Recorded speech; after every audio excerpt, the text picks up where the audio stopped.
Demand response service providers must allow personal care attendants, or PCAs, to ride with passengers with disabilities. Just as a person may need to use a mobility aid, one may also need a personal care attendant to provide assistance.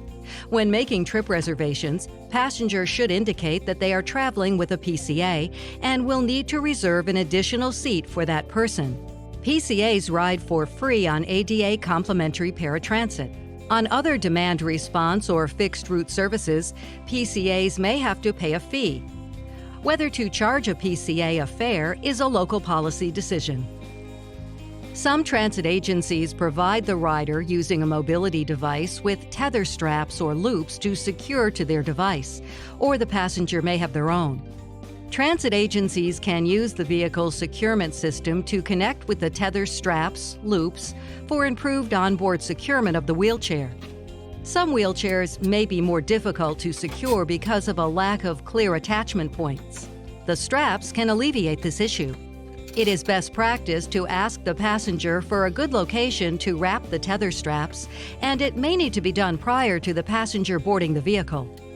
Transit drivers cannot prohibit an individual with a disability from traveling with a respirator or portable oxygen supply, provided the devices are properly secured.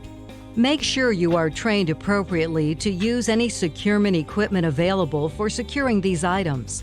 The driver secures the oxygen tank and then finishes securing the wheelchair.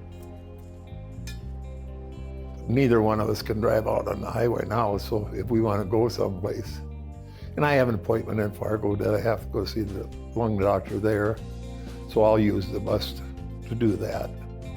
I've always looked well for the bus service because I think it's the greatest thing that they've ever come up with as far as something that is handy for people.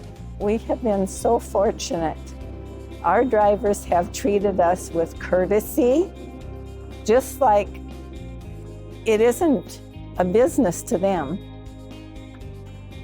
A friend of mine, and she's been taking public transportation now because she's realizing that she is also in need of.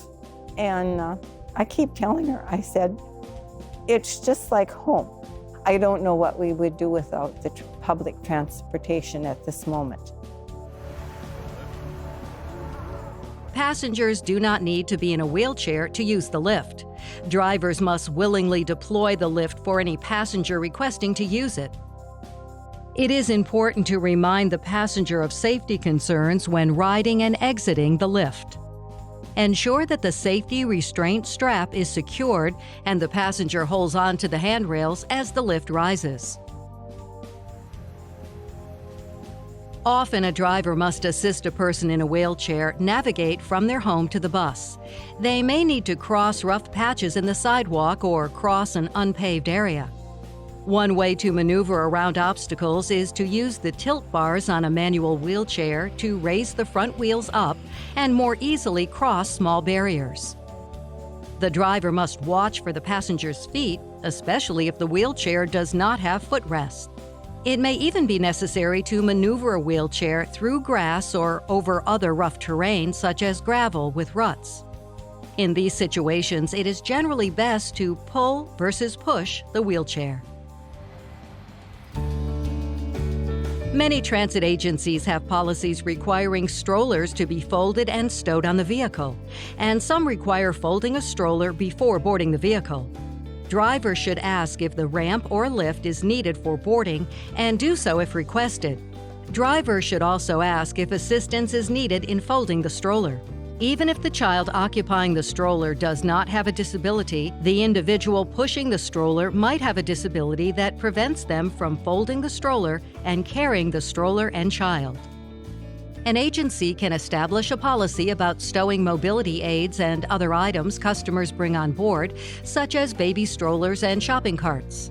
The ADA requires that the policy be administered in a way so that it is not discriminatory to persons with disabilities. For example, it is acceptable for a transit agency to have a policy stating that neither wheelchairs nor strollers can block the aisle. Drivers should be trained on the best way to stow the items and offer assistance to passengers with strollers. It is possible for strollers to be modified for use for a child with a disability. In this case, it could fit the definition of wheelchair under the ADA. That definition is a wheelchair as a mobility aid belonging to any class of 3 or more wheeled devices, usable indoors, designed or modified for, and used by individuals with mobility impairments, whether operated manually or powered. A mobility stroller meeting this definition is a wheelchair and should be accommodated as such. Transit agencies are not required to have drivers assist with bags, packages, or luggage. However, many agencies have policies to provide such assistance. Drivers should be aware of the agency's policies and follow them accordingly. Transit agencies should also post current policies so passengers are aware of the level of service they can expect.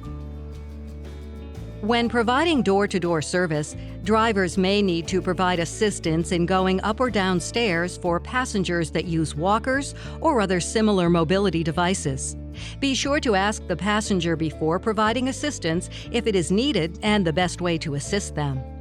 Wheelchairs, walkers, canes, and other mobility devices are part of the customer's personal space. Do not hold or lean on them without the customer's permission. So you can definitely give the center a call afterwards, and then you can get the bill situation afterwards, and then from there, you should be perfectly fine. Well, but as of right now, we can definitely get you going. I gotta get there. Normally I just de-escalate the situation and also try to give them some reassurance on letting them know what our policy is. That way there's no miscommunication and no misunderstandings. And also just let them feel that, they're still gonna get where they're going, but just de-escalating, trying to let them know that, they don't have to be combative. I'm not here to, make them or make their situation worse, and just be more understanding. I think driver training is important because so drivers get kind of a feel of what to expect, kind of to know how to handle different situations and be more prepared for what could happen out there, because it's not always the same every day. Patience. I'd say patience is the key. I started my career in transit 30 years ago in 1990 when the ADA law came into effect.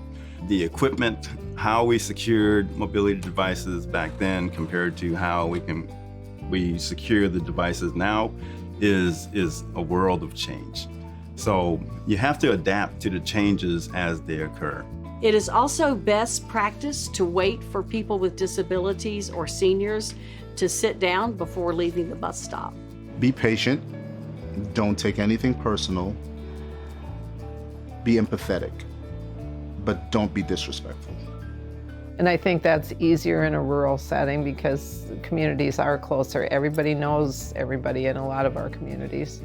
And this driver maybe was somebody that they had in Sunday school when they were 10 years old, So I think the relationships that you form, and they do form really strong bonds with the majority of people that they transport. And I think that's the most important thing as far as I'm concerned. I think public transportation is essential. It's what people like me rely on to get around. And without it, I'm not working, I'm not paying taxes, I'm not living my best life, living to my potential. You have places to go, places to be. And if you can't get there, then that limits your mobility, it limits your potential. And that's not within my individual control. So we need public transportation so that everyone has a greater access to living their best life.